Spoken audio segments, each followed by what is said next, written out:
Dito na naman tayo mga idol kung saan tignan natin ang winning highlights performance itong Phoenix Suns mga idol. Baka nga dito mga idol makakuha ka ng the moves. Sinasabi nilang fadeaway layup, slam dunk fadeaway at higit sa lahat yung Euro step fadeaway. Baka dito mo makita mga idol. Kaya nanano ka pa kin idol. Tara na, let's go!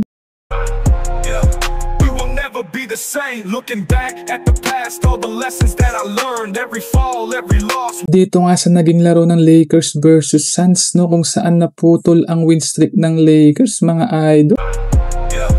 We will never be the same, looking back. Dito nga sa naging laban ng Phoenix Suns mga idol, kung saan pinangunahan lamang ni Dillon Brooks. Dito nga nagtala lamang siya ng 33 points, 2 assists and 2 rebounds mga idol.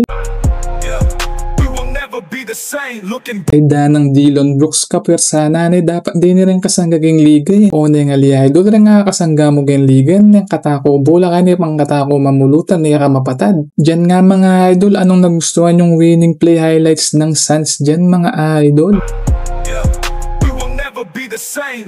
Sana nga mga idol nakakuha kayo ng the moves dito sa mga highlights na to mga idol, kahit yung step fadeaway lang mga idol. So hanggang dito na lang mga idol, lagi kayong mag-iingat. Shoutout sa inyong lahat dyan mga idol, let's go! We will never be the same, looking back.